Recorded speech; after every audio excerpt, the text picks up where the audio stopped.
অসম চৰকাৰ হাই হাই বিজেপি চৰকাৰ হাই হাই। অতি দুখৰ আৰু পৰিতাপৰ বিষয়, যোৱা 2017 চনৰ পৰা বগীতলা চাহ বাগিচা বন্ধ হৈ আছে আজি তাৰিখলৈকে।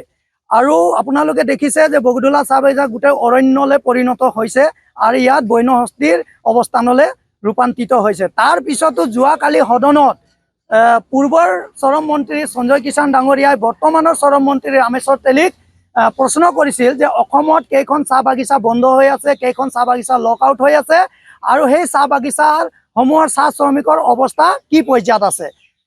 তেতিয়া তেখেতে উত্তৰত অসমৰ 4খন চাহ বাগিচাৰ নাম কৈছে, কিন্তু বগীতলা চাহ বাগিচা, গোলাঘাট জিলাৰ বগীতলা চাহ বাগিচাৰ নাম নোকোৱাটো অতি চৰম আৰু দুৰ্ভাগ্যজনক কথা।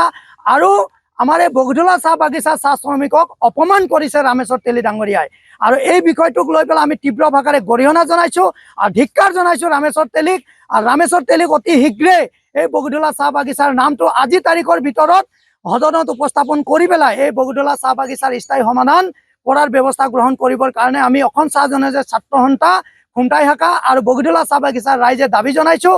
আৰু যেতিয়ালৈকে সদনত উপস্থাপন নকৰে আৰু স্থায়ী সমাধান নকৰে তেতিয়ালৈকে আজি যি আন্দোলন হৈছে এই আন্দোলন অবিৰতভাৱে চলি থাকিব।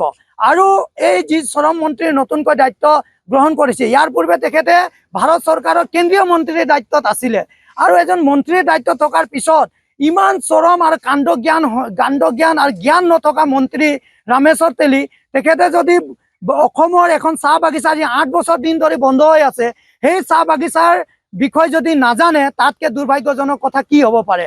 তেনেকুৱা এজন বিফল চৰম মন্ত্ৰী কেনেকৈ 5টা বছৰ কাৰ্যকাল চলাব আমাৰ সন্দেহ উপজিছে। গতিকে তেখেতে যদি বগীতলা চাহ বাগিচাৰ বিষয় যদি সদনত উপস্থাপন নকৰে তেতিয়াহ'লে তেখেতক আমি পদত্যাগ কৰিবৰ কাৰণে দাবী জনাইছোঁ। আৰু এই আন্দোলন আজিৰ পৰা যি আৰম্ভ হৈছে আন্দোলন চলি থাকিব। যিকোনো খবৰৰ বাবে যোগাযোগ কৰক আমাৰ এই নম্বৰত 9181 307 221।